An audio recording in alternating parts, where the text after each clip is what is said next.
Good morning, everyone. Thanks for joining us. And I'm Tiffany Bunt. I'm the Communication Manager for University Relations here at the university. And so I handle a lot of the PR for the University of Montevallo. And I'll be moderating this panel, so I will answer a few questions, but mostly I'll rely on these wonderful folks for their answers. And we'll have time for you all to ask questions, and then we'll have a couple of pre-questions that I will ask them and make them be on the hot spot for it. So I'm going to let each one introduce themselves and tell you what they do and also what degree you earned, if you don't mind. We'll start with Mr. McDonald. All right. My name's Kyle McDonald. I'm a digital coordinator with Strong Automotive Merchandising, so we handle digital advertising. I was a communication studies major with a PR minor. My name is Kyle Jones. My degree is in mass communication journalism with a kind of more print focus than broadcast. And currently I'm the brand content coordinator for Books A Million and all of our other brands, including Second Charles, Joe Mugs Coffee, Yogurt Mountain, and Fried Pie Comics. Hi, I'm Amelia Bennett, and I'm a social media assistant at Strong Automotive Merchandising, and my degree was in journalism and broadcasting. Hey, I'm Devin Cooley. I work for Hibbett Sports as a web operations manager, and then my major here was mass comm broadcast journalism. Hello, I'm Reed Strength. I graduated from here with a degree in mass communication with like a kind of a print focus as well, and I am the media relations specialist for the university, so I work with Tiffany in the PR department. Hi, Wesley Hallman, Director of Athletic Communications here at the University of Montevallo, and maybe the only one that's not a Montevallo graduate. I graduated from the University of Alabama, 2006. Journalism was my major, and English was my minor.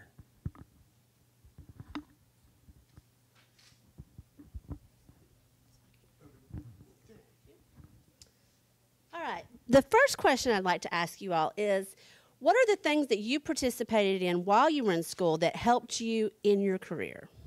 And I will start with Mr. Jones. Oh, great. So especially the last few years of my time here, realized maybe not too late that I needed to start getting involved in things on campus besides fraternity and just things in town and whatnot. So in the mass comm department was a great place to do that. So I was able to, I was on staff at the Alabamian. I was able to start my own newspaper within the mass comm department with a digital focus. But I had a interest in broadcast as well, even though I was primarily focused in print.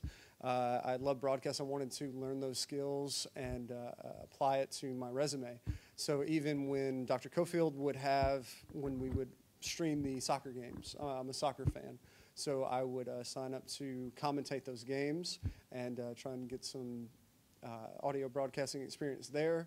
I was part of Falcon Fever, just really anything and everything that was available to us. I wasn't doing anything else, so you might as well throw yourself into it and get the most out of it and become as well-rounded of a media professional as possible. So those were some of mine. Anybody else?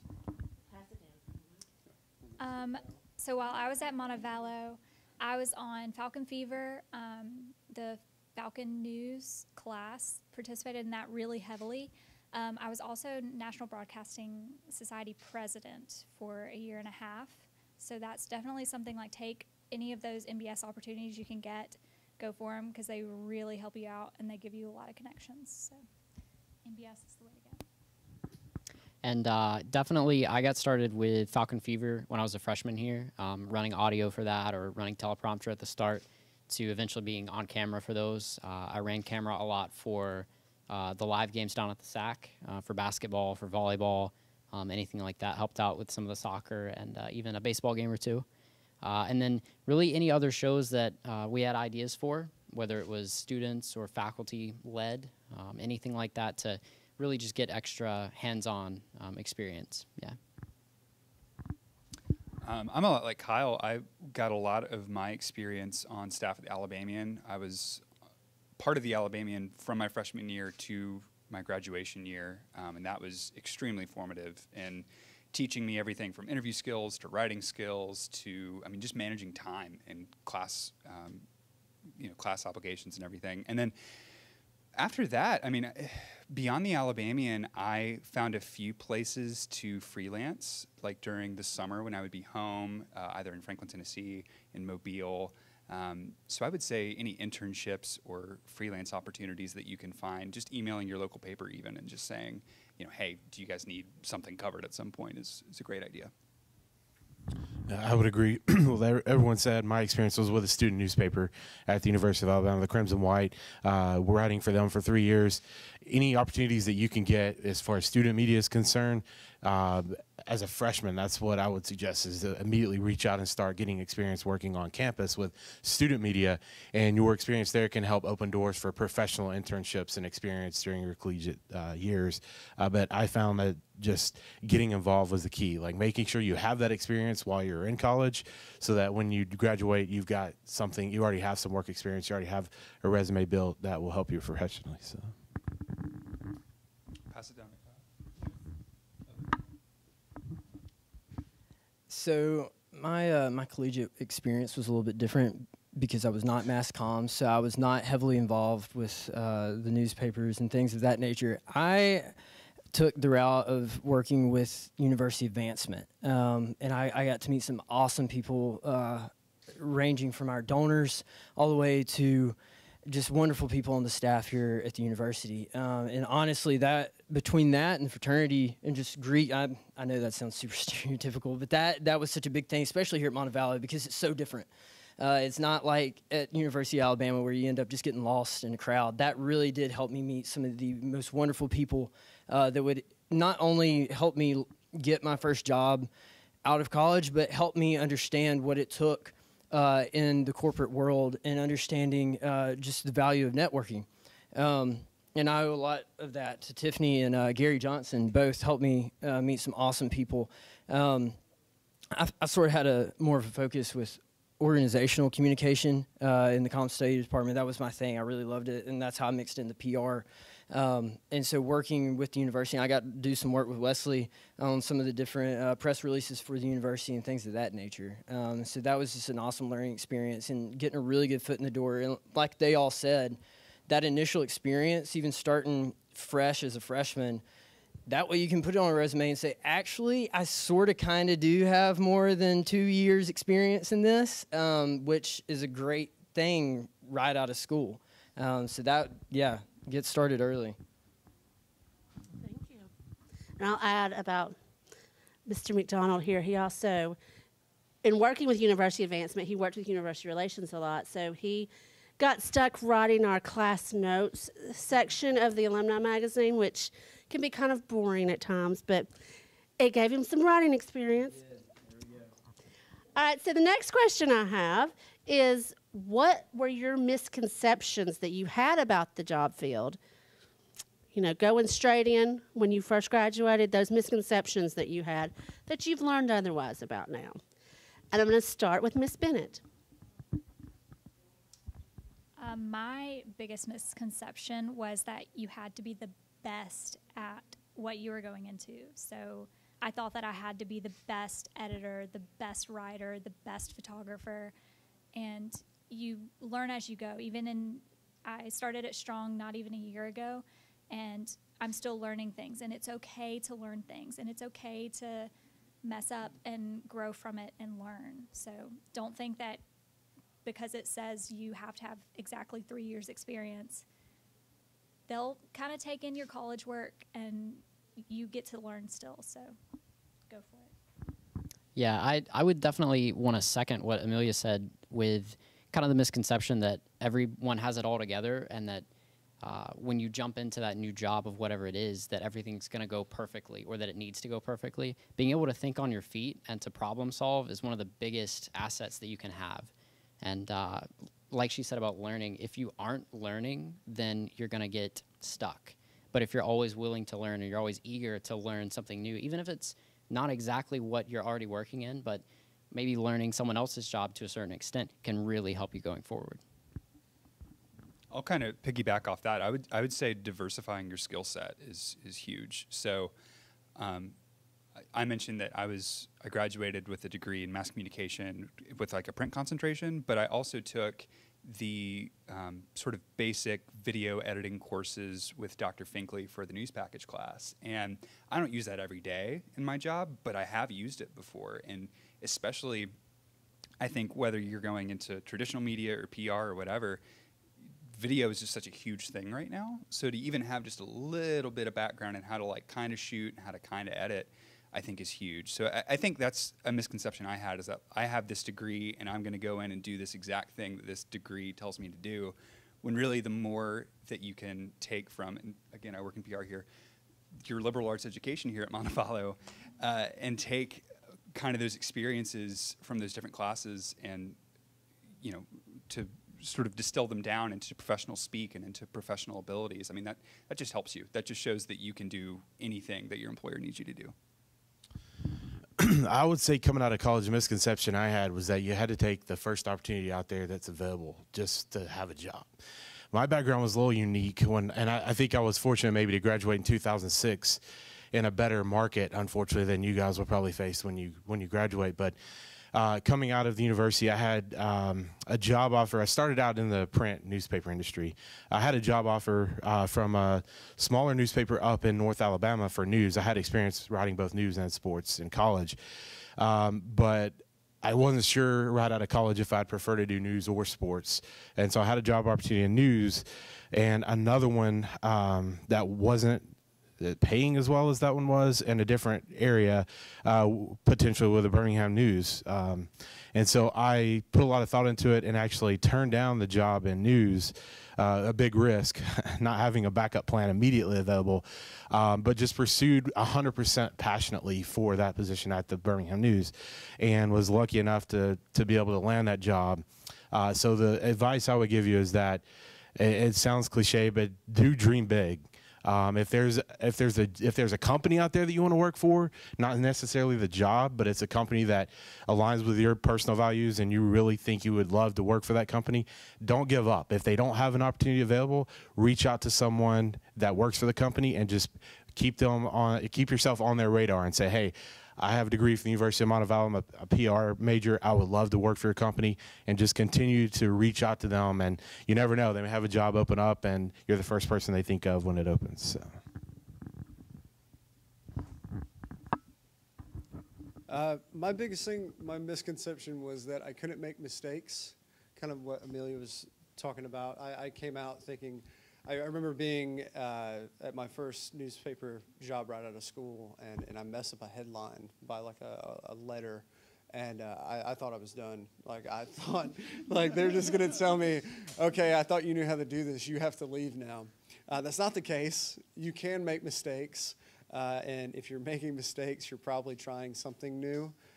So don't be afraid to make mistakes. It's not going to be the end of the world, and you're probably going to learn a very valuable lesson from it, and it's only going to get better. So go out there and make mistakes and take risks, because it pays off. Overall, mine was right in line with what Kyle and Millie both said, as far as feeling like I was supposed to know exactly what I was doing. So I won't keep touching on that, but the other thing was that I felt like what I had my mindset on in college was exactly what I needed to be doing when I got out. And granted, while I had a more generalized major with comm studies, I had tried to narrow it down a little bit more and focusing more on marketing and the organizational side of it all. But I had set had my sights set on doing account work and really working with clients and really just dead set on that's what I'm going to do. And so I guess also to hit on what Wesley said, don't be afraid to shy away from that, because I feel like I probably missed a couple of opportunities fresh out after graduation because I was like, I'm doing this. I just spent 4 years with that in mind, and I feel like I was sort of scared to deviate from that because I also had not thought outside of that box. So I feel like I jumped into a field where I had zero idea of what I was doing and have had to learn literally from the ground all the way up. So don't be afraid to deviate from your plans or what you thought were your plans. I'm going to ditto what Kyle just said, because I had in my mind I was going to be the next investigative journalist and was totally going to, take journalism by storm. And I did end up working for the Birmingham News for a few years, but I started off, my first job was more PR related and found a love for PR. So, and I had worked in the PR department at the university when I was a student, and so that gave me some of that experience and knew I liked it, but I still had in my head I was going to be a journalist. And since then I've discovered I love PR a lot more. And so you do have to, get those different experiences so you learn what you like and what you don't like. The earlier you learn that, the better. But I will agree with Mr. McDonald that don't have your mind so set on one thing that you don't think about the other elements and other jobs that might be a growth experience, a learning experience, and just something you may enjoy. All right, for our next question, I want to ask what networking tips you have to offer. Mr. Cooley. So for networking, it's making as many connections as possible, whether it's through your faculty here, through advisors, through other students, but any kind of opportunities you can have. So when I was here, I shot a lot of videos with the athletics department, and so I got to know coaches, I got to know the athletic director, and even players, being able to get interviews in that way. Getting to know someone on that person-to-person level rather than over email is really big. They're definitely more willing to talk with you if you respect them as a person and they respect you that way. Whether it's talking with the university president or people outside in the news. I knew people just outside life that I knew worked for video production companies or news companies in Birmingham. And so being able to have those connections is really big. I would say networking is something that I remember when I was a student here, it's something that I heard like the importance about, and I had practiced it to a degree, but for my job especially, it's sort of a different kind of networking. So I'm not always trying to like seek out a job. I'm trying to build relationships, and I think that's one part of it that can be really difficult because you're like, how do I appear friendly while still trying to be professional and kind of like understand, that I'm not just trying to be this person's friend, I'm also trying to like professionally get something from them. I would say that's even, following someone on Twitter or something like that and kind of understanding them from that angle can be really interesting. And I would just say checking in, like say that you meet someone and you're like, okay, I really want to network with this person, get to know this person, and they give you your email. So like you send them that initial email that says, hey, here's who I am and this is sort of what I want, but then you follow up with them continuously. You build that relationship. You say, hey, maybe if it's like a news person, I saw that you posted this story, it was really good. I really like your story about the dog day or whatever. So just making sure that as you network, you're not only meeting people, but continuing to build those relationships. I would agree with Reed. Social media today allows you to network much more efficiently than you've been able to in the past. So if there's someone out there that works in the industry that you're interested in, make sure you're following them on Twitter and you're trying to learn from them as much as possible through anything professionally that they share through social media. And the other is just professional development opportunities as students. Then I think the National Broadcast Society, there's a trip to a national convention there every year. Being a part of that and working closely with your professors and advisors can help you. They have connections in the field, and they can help you meet someone that can help you in the particular field. And just getting an opportunity to meet new people. That's the key. Is never feel like you can't learn from someone, and never feel like that you can't offer something that would be valuable to them. That's the key, is not being shy in those opportunities. Make sure that if you want to go up and introduce yourself to someone, please do that to be able to help you, and they may be interested in getting to know more about your situation. So that's the advice that I would give. Yeah, I would definitely use social media, especially LinkedIn too. A lot of people post on LinkedIn stories about their jobs or about what they do, and checking those out and then resharing those. Share things, tag people in things. Don't just, hit share and let it go. Say something about it and let them know that, hey, you did actually look at this and you are actually interested in this. But LinkedIn is definitely a big tool. Also with the national broadcasting, for sure. I went to BEA in Los Angeles. We were in Las Vegas the first year. Los Angeles was the second year. And at Vegas, I was actually there the same time that my current company was there. And so when I started and they were talking about the BEA show that they went to and talking about all the cool stuff, I was like, oh, yeah, I can talk to you guys about this. Like, you guys are our CMO and CEO and everything, but we made that connection. And so it made work a lot easier, too, just by some experience that I happened to have at the same time they did. So take those opportunities, take those chances, and connect with those people for sure. I got really lucky with my stuff. My first job, I got based on my own merits, but I was a Lambda Chi here on campus, so I was involved in Greek life like Kyle, and that was a great place to start. And actually, my past few jobs have come from that connection.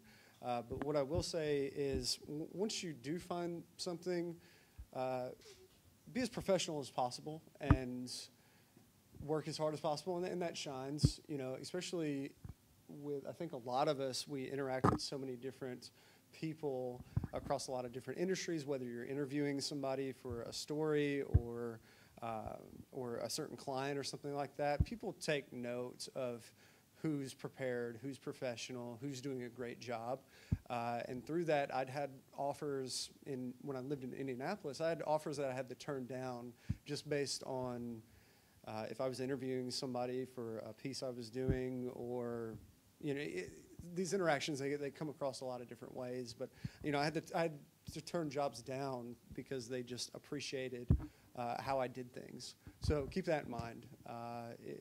Go to all these things, try the network in that, but also just be a rock star in what you're doing, and people will notice. So. My number one suggestion for networking are events. Not networking events, campus events. Any and all campus events. I repeat, all of them. Granted, Greek life, and I've already said that like 4 times now, and I don't want to sound like I'm just a part of the good old boy club. Yeah, because I got to think about it. I was like, I wasn't going to say it. So. Target audience right here. I don't want y'all thinking like this. And that, once again, great thing about Montevallo is all of this is accessible to anybody. Any of the events, and that's the thing. I didn't get to those events because of Greek life. How about that? I will rephrase it that way. I got to those events because of being in the right place at the right time and understanding that timing and placement is everything when it comes to networking. If you're talking to someone and it's not the right time, it's good chance it's not going to happen. And so you got to be being aware of that, being aware of placement, all the way down to where you're standing in a room. Comes into the networking scene. But from that, getting into those events, working on campus. Even if you are helping with watering the flowers on campus, that's a campus job, and that will help you. You will be able to meet more staff. You'll be able to meet more people who can be like, yeah, sure, why don't you come to this with us? That'd be really cool. Those are the best ways to go ahead and start working in and shaking hands and meeting people in whatever field, because our donor spread and what they're involved with, both on and off campus, is so wide. It gives you so many opportunities to basically, like Kyle was talking about, have your pick. Montevallo has got such a wide variety of individuals here, and what they go out into the world and do, you've got unlimited opportunities there. They're waiting. So, yeah, get into events, shake hands, meet as many staff and faculty at the university as you can, and get on their good side, because they know exactly what you need to do to get to the top.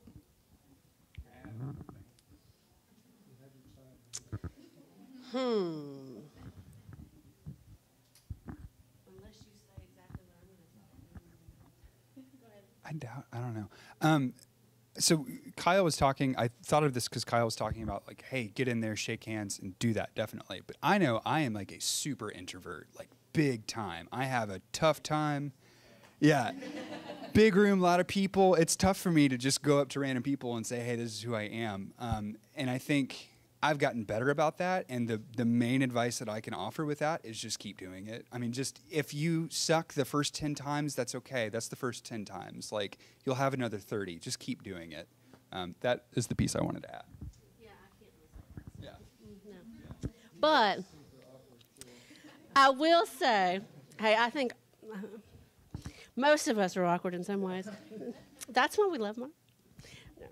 No. But I will say for introverts, there are ways that you can be at networking events, have a reason to be there, represent a group. And as Alabamians, a great example of if you're interviewing people, that makes it really easy to talk if you are a shy person. But I did want to reiterate what several people said in here, but use your resources. There are so many wonderful faculty and staff here that have connections all over the area, and so you want to talk to them, let them know who you are, and work with them as much as you can. There are several examples of jobs on campus that you might not always think about as being career prepared, jobs, that will prepare you, but one example I'll use, and having her sitting here is what made me think about it, is Kaylee, who works in admissions. They're always looking for tour guides. Well, if you're going into PR, that's a great experience for you because you're having to talk with a variety of people all of the time. You're having to showcase our beautiful campus, so you're meeting new students, and just having that experience is great for if you're going to go into a communication, either corporate communication or PR field. Of course, the Alabamian, NBS, and I'm not sure, but I assume Comm Studies has a student group as well. Do y'all have PRSA? Yes. Okay, that's what I was thinking. Oh, we did. I'm a member of that as well. That's a great place to network. So use those resources that you have while you're in school, and especially those national organizations. It's a lot cheaper to be a part of when you're a student and when you first graduate. And so those are really great to get involved with so that you meet a lot of people. Okay, next question. And this will probably be my last question unless you guys don't have questions because we want to get the audience involved. Okay, and I'm going to start with Mr. Hallman, so I'm going to give you that heads up before I hand you the mic. But if you could go back and tell your college self one thing in regards to career, what would it be? Well, it's easy to have 12 years to look back on that now. I would tell myself definitely not to be so narrowly minded on just writing. I've always loved to write. That's why I decided to pursue a career in journalism, PR. I made the transition about 6 years ago. But as everybody's talked about, diversify your skill set. It's critical in this economy, much more so than it has been in the past. And I would have told myself, well, you love to write, but get more experience working with broadcast journalism, get more experience working with digital. Make sure that you're taking advantage of all the outstanding resources that this department can offer now with this facility to make sure that you come out of college with a diversified skill set. I think I would have told. I think the number one thing I would have told myself if I could go back, and really it's like 2 years, so it's not that. I don't have the 12 years experience to be like, oh God, but I think I would tell myself number one, calm down. Like, it's fine. Like, it's just take a breath. You're doing what you need to do. Not so much make sure that you were cutting responsibilities to go and enjoy things, but just don't get so freaked out. Because I feel like sometimes these events, they kind of make careers and jobs stare you in the face, and you're like, oh, I've got to go do this right now. And you it's good to do, yes, but just I think if you are approaching something from a sort of a place of calm, calm confidence, that's when you look the best. Not when you're frantic, not when you are burning, what is the phrase? Burning ropes at both ends, something like that. Don't put so much on yourself right now that you can't be, don't do too much to where the things you are good at, you can't focus on, if that makes sense. So yeah. I think my advice would be to always be willing to learn, whether it's, a class that you're in, learning, a little bit extra, or learning extra steps or extra parts of the program that you might be learning if you're working in video production. Being willing to branch out more, to work in areas that you didn't really think you might be interested in, but that it's really going to help you down the line. When you have, more skills than what you would just learn from the classroom, than what's just on your class syllabus, that's what's really going to help you further on. I would tell myself to not get overwhelmed with all of these networking events, extracurricular activities. Pick the ones that you're going to be able to make it to and do, and then also when you're there, put all of your focus into that. Don't overwhelm yourself with, I've got to go to this one, and then an hour later I've got this one, or I can't get all the way through this event because I've already scheduled something in the middle of it too. So calm down, don't overwhelm yourself, and put your focus into everything. I would tell myself, you're going to do great, kid. You're going to go places, and you're going to do great. But before you get there, don't get discouraged. You're going to fail, but don't worry about it. If you're not failing, you're not moving forward, you're not succeeding. It's important to keep a positive mind and to not get discouraged by rejection and by failure and not doing something right, because, like I said, the sun will shine out the clear eventually. So as long as you keep trying and you keep failing, you'll do great. Yeah, I mean, failure is only failure if you don't learn from it. So as long as you learn from it, you can keep going. My biggest thing would be to learn flexibility. I'm a process-oriented individual. That makes me sound like I'm like math-minded. I'm not. I just need things like written down in a list so that I don't just wander around in circles. But with that, I had in my head that the corporate world was going to be such a stark, this is how it's done, you do it this way, this is the process you follow, this written down, you have your schedule, you have these meetings, you have blah, like everything was just going to be perfectly laid out, and that's how the day was going to go, and that's how that work is done, and that's specifically it. And then I got in an office and learned that that's not the case. So all of my trying to make my mind in more of a list-driven way, which is good because that can help you get through tasks and things like that. But be flexible. Be able, start now to be able to juggle and to move back and forth between tasks and to move back and forth between current states of thought. Being able to be thinking about multiple things at the same time and being able to be flexible enough to jump from one type of job in a company to another. Employers are, if you have that capability of being able to move back and forth between, I don't know, I went from doing digital advertising, doing stuff on a computer all day long, and they had a special thing that they needed done for the company, and they said, hey, can you help us do some recruiting stuff? Be able to just jump around like that and have the multiple skill sets that everybody's talked about in your, be ready to pull out of the bag and say, look, yeah, I can take care of that. So flexibility is key. I would have told myself that from day one because it'll help you a ton.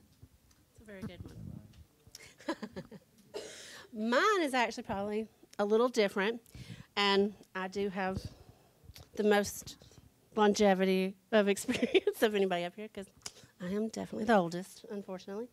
But what I would say is, and I think you guys are taught this a lot more now than we were, but learn to brag about yourself. I was one of these people that I was always taught, you don't brag about yourself. You brag about other people. You compliment other people. You don't do that. You have to learn to brag about yourself, to sell yourself to employers and to other people that you are networking with. So learn to brag about yourself. And I will say, I'll even actually add a compliment here. That was one thing that impressed me the most when I met Mr. Jones. His confidence comes across right away. The first time I met him was in an interview process, a group interview where we were interviewing him, and he was phenomenal at selling himself, and I was like, wow. And so there are, some people it comes more naturally. I'm assuming it comes naturally. Don't know. But that's one thing that I always struggled with, was learning to brag about yourself. And so just remind yourself of what your strengths are. Don't try to lie. Don't sell yourself as something you're not, but definitely learn your strengths and learn how to explain how those strengths apply to each job. So now I want to see, do any of you have questions for our panelists?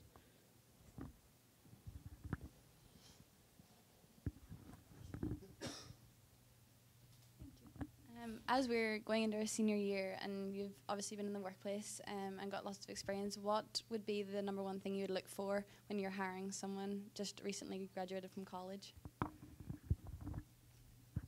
Anybody want to start? Okay.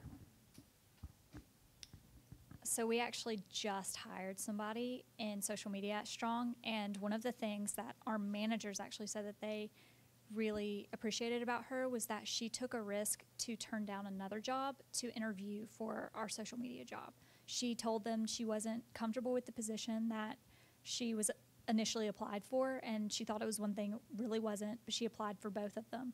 And they were like, well, the fact that you had the guts to say, I don't think I'm a good fit for that job, can I interview for this one? That was something that they really liked about that taking that risk, being gutsy, and just going for it. I think one of the things that I look for in interviews is just an eagerness to learn and a willingness. And you can really see, like when you're talking with someone in an interview, it's really important that that's like a genuine feeling for them, that they want to learn something new, that they're eager to find new opportunities, that it may not be exactly what they majored in, and they may not have, exactly the experience that we're looking for, but they want to learn. They're earnest about that. And you can really tell when that's true and when they're just saying that. And so in interviews, that's the biggest thing that I look for. This is probably a little different than as far as professionalism, but what I've noticed is people like to like the people they work with, so let your personality shine through. Like, if you've got the skills, awesome, they're going to see that on the piece of paper, but how are you day to day? If you, it's like, right, like show that, like no one wants to go to work with someone who's just like, oh, they're terrible. They're great at what they do, but like I don't want to go to lunch with them or this or that. Like, that's not the most important thing, but that's something I've kind of noticed over the past few years is people, it's, I think I've won jobs and lost jobs based on like whether they liked the other person better, just personality wise. So I want to keep that in mind. A piece of advice I would give, because we've hired 2 assistants since I've gotten here, and there's a professional development conference every year called CASIDA in our field, and there's a job search that can form like this, where it's people who are looking for jobs get a chance to ask professionals. And one thing I would say, and I've noticed that when we've been there and we've been looking for potential candidates, is you can tell who's done their research about the company that they're looking to work for and who doesn't. Some people approach it from I've got 15 people here and I'm going to go tell all of them the exact same thing. Like I'm going to, I don't individualize each one. It's like looking at them as a group. I'm just looking for a job. Take the extra step, take the time to find out who you're going to be meeting with or might be able to network with, and research their company, research their job. So that way you can have a conversation with them about what they do when you're in an opportunity to learn one-on-one in that setting.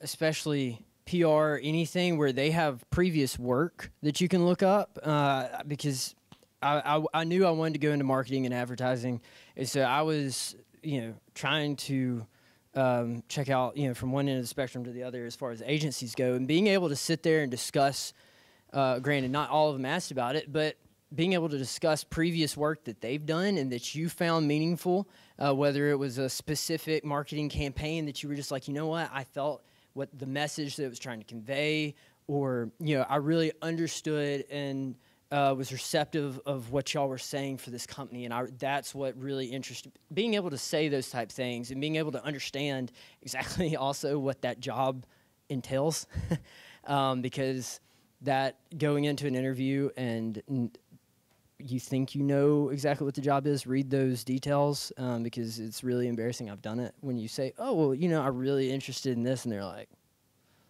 "I don't think we're on the same page here," and that gets real awkward. So. Well, and I've hired from a few different perspectives. I've hired as a art and creative director kind of position, and then marketing when I was a marketing manager, and then now in the PR side. So of course the skill set's a little bit different in each one. I'm going to kind of first address a skill item for PR because it's something that I think there is a misconception about. It depends on the role in PR that you're going to provide, but especially if you're doing PR for a small company or you're doing PR, if you're the one PR person especially, you're going to have multiple skills. But if you are doing PR for a small company or sometimes for a larger one of the things that people don't always tell you is how much writing is involved. So, when I hire for PR, the first thing I look at is writing samples. I want to know that you can write it in a journalistic format. I want to know that you know how to convey the thought and tell a story. Because press release is very similar to a journalistic style article. And so you have to know how to write for me to even look at you. So that's the first thing. And I will reiterate what Kyle Jones said, because you spend more time with the people that you work with than you do with your spouse and your family. I see Reed and Jacob more than I do my husband. So, I have to like them. I have to be okay seeing them every day. So let your personality show and know, because you want it to be a good fit. And fortunately, there are more jobs out there now than there were a year or two ago. So you're in a better situation where that's concerned. You don't have to just grab that job just because you're afraid there's not another one out there. So you want it to be a good fit for you and for them. Any other questions? Got some more time?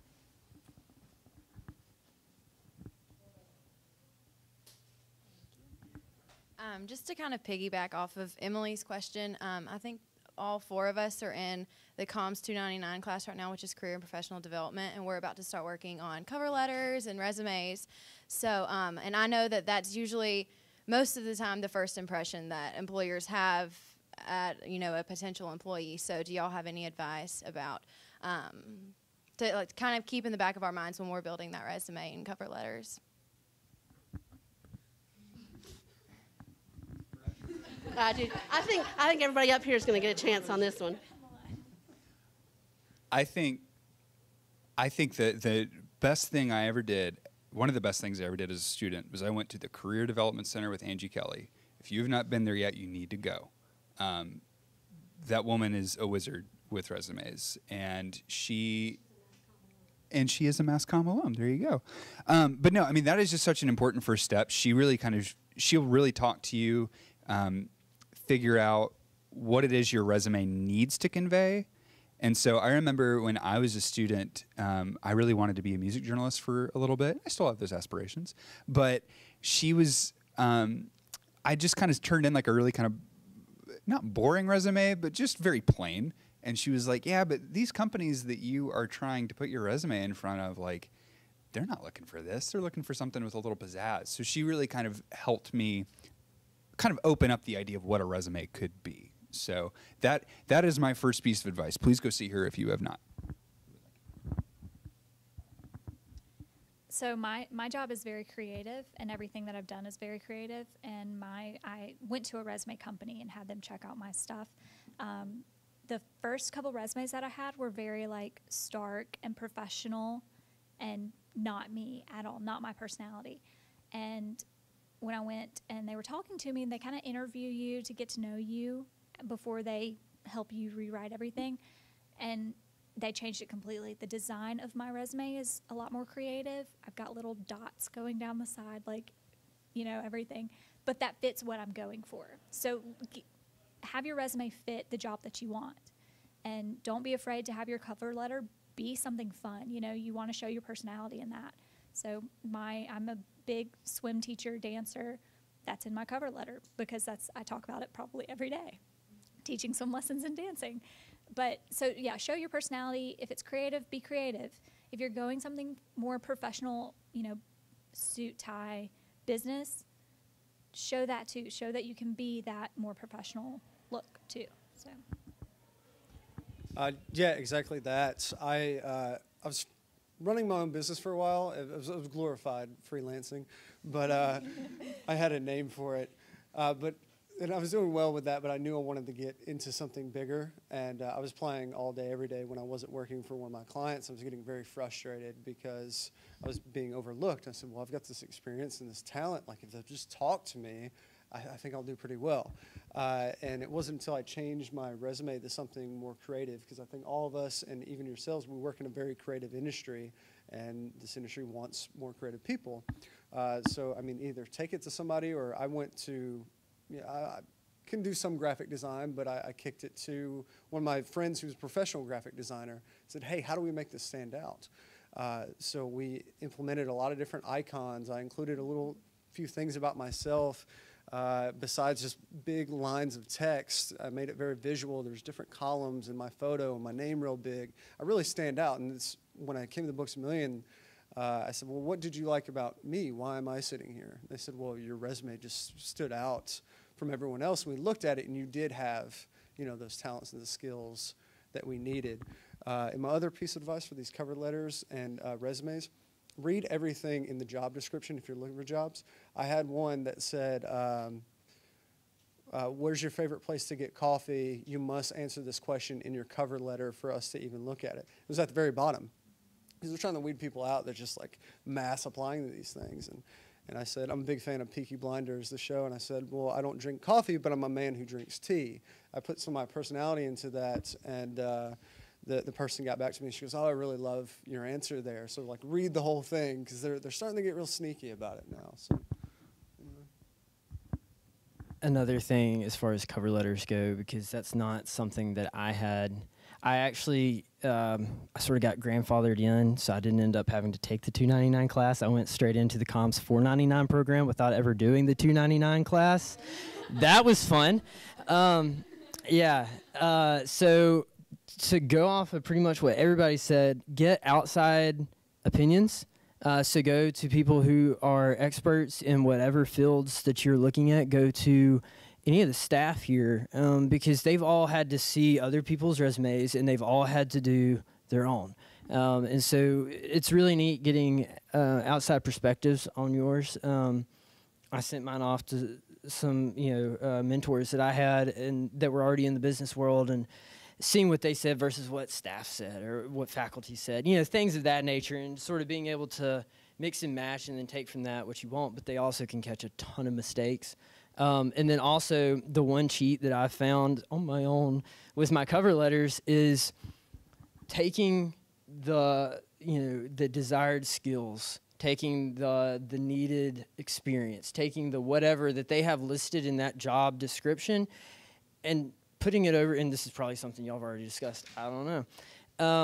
But taking that and putting it into your cover letter, if they're asking for 2 to 3 years experience, go ahead and take that and say, well, I don't necessarily, if you don't have the 3 years experience, say, well, this is what I have experience in. I'm good. Oh, they want this particular thing. I have that. Let me talk about it. Like, I know that's probably an obvious, but it took me a minute to figure that one out. So I just wanted to hit on that. But yeah, everything they said's spot on.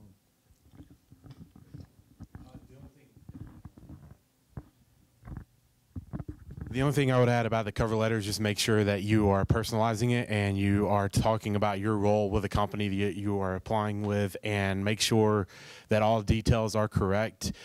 We have someone in our department that double checks those, and I can tell you that we have never hired anyone that referred to us as Montevallo University. So those are important details to make sure. Very, very true. And I'm going to add a couple little tidbits to reiterate some of those. Definitely tailor your cover letter. Don't have a standard cover letter that you send to everybody. Make sure that you pull out facts about that particular company. And talking about the creative versus kind of stark and what we think of as professional resume, know the type of company that you're applying to. If you're applying to a hospital for a PR position or corporate communications, you're going to want that stark professional resume because their HR, that's what they're looking for. But if you're going to be applying to an agency, like we have our Strong Automotive folks. Mine's like color on mine. Right. It's icons, you know. Yes, mine is too. Mine is too.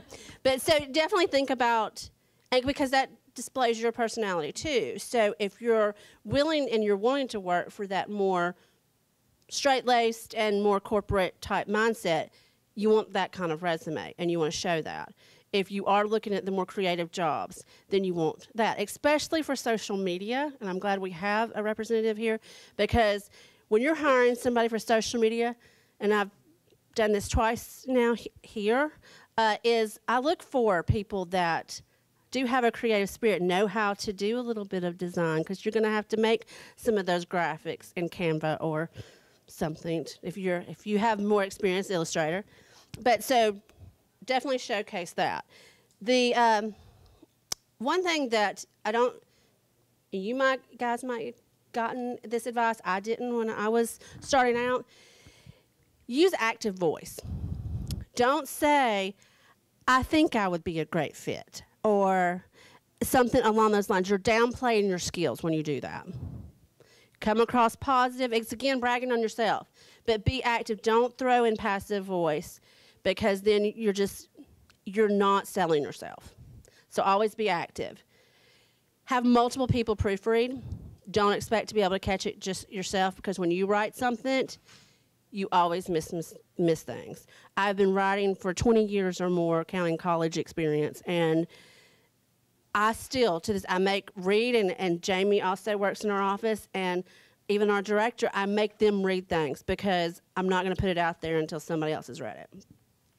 And lastly, I was to the point of having a creative resume. If you don't have any graphic design friends and you want one and you don't have the money to actually spend to pay someone, look at creativemarket.com. And you do have to pay for some of those, but it's like a few dollars, like $10.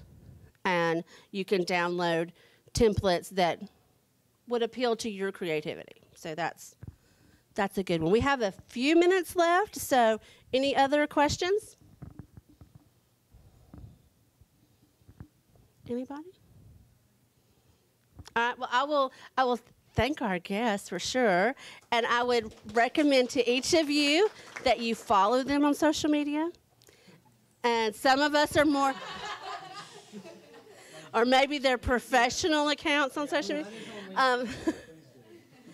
And some of us, that you'll find different areas, and keep in contact because this is using your resources. And especially since we have such a small group here, you have the opportunity to really talk to these people for a few minutes and them remember who you are. So thank you for joining us, and thank you to our panelists.